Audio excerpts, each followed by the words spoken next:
Wow, that's one. Stop an elephant from charging. Take away its credit card. Hi everybody, I'm Bobby and welcome to Dusty Old Movies. The way I heard about the movie The Innocents is kind of unusual. One day I was watching Dark Shadows, the 1960s horror soap opera, which, if you want a surprise, is my favorite show. And on Dark Shadows, there's a storyline where two ghosts, Quentin Collins and Bess Chavez, possess two kids. And by watching the special features, I found out this rather groovy storyline was actually borrowed by the Dark Shadows writers from the book Turn of the Screw, which was turned into The Innocents, so far as naming the character Quentin after the Turn of the Screw ghost Peter Quint. So I became really curious about this story, and I watched The Innocents, and it really scared me. Because it mainly uses psychological horror, but also includes two very frightening ghosts.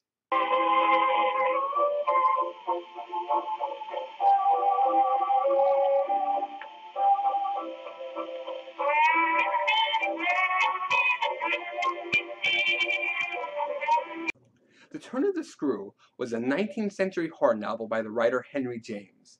Then in 1950, William Archibald adapted it to the Broadway stage with his play The Innocents, and that play served as the basis for the 1961 film.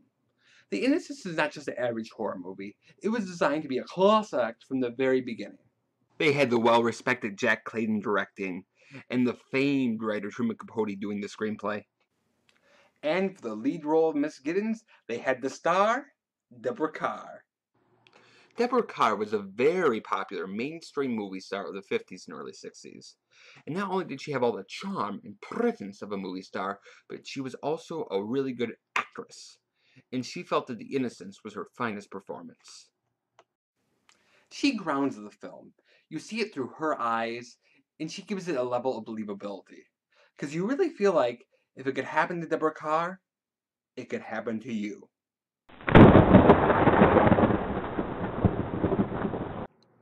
In Victorian England, Miss Giddens is employed to be a governess to two children, Flora and Miles, in a large but isolated country estate known as Bly.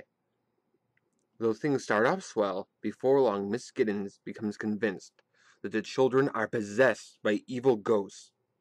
One, the ghost of Peter Quint, the former valet, and the other ghost, Miss Jessel, the former governess.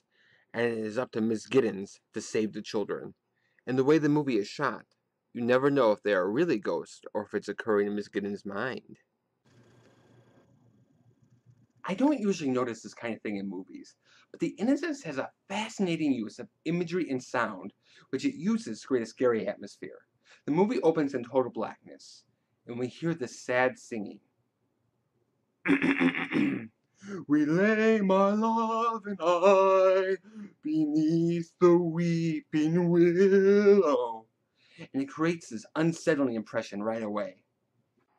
And throughout the movie, we hear sounds of bees buzzing, and we see bugs crawling out of gargoyles. And at one point, we see a spider eating a butterfly.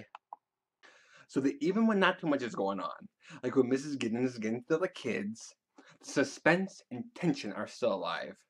Because of this dark depiction of the natural world, where the innocent and the pure are always being destroyed or tarnished, such as the innocent butterfly is destroyed by the spider. And aside from this great atmosphere, the other reason that I was so scared during this movie was because of how emotionally close I felt with the characters. This movie has a very small cast. The uncle's in it for one scene in the beginning. While the ghosts are important, they have very little actual screen time, so you're really left spending almost 100 minutes with only 4 characters. Miss Giddens, the 2 kids, and Mrs. Gross, the housekeeper. And this is a strength, because it gives you time to get to know all 4 of them intimately. You feel like you're part of their world, and you're isolated in this haunted house with them. And I want to give some special praise to Megs Jenkins, who plays Mrs. Gross.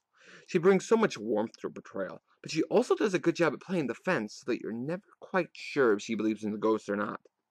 In fact, she was so good in this that a few years later, Dark Shadows creator-producer Dan Curtis had her reprise her role for a TV movie he did at Turn of the Screw because she was the only one he could imagine in the role.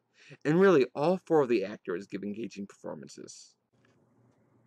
So you really feel connected to all the characters, and you're part of their world. And Flora and Miles are just the creepiest darn kids I've ever seen. They come across as normal 19th century kids, but with something a little off. The signs of their possession are very subtle. It's some with an odd glance, or a laugh that sounds just a hair maniacal. Mom, I'm making a video! As I was saying. Or an odd vocal inflection, such as when Mrs. Giddens is frightened, and Miles says to her, "Don't worry, my dear, I'll protect you." Is it a boy acting like a man, or a man possessing a boy? And as Miss Giddens' experience becomes more frightening, so does ours. The atmosphere, the attachment to the characters, and the information we find out through Mrs. Gross about Quentin and Miss Jessel all make the ghosts incredibly dangerous figures.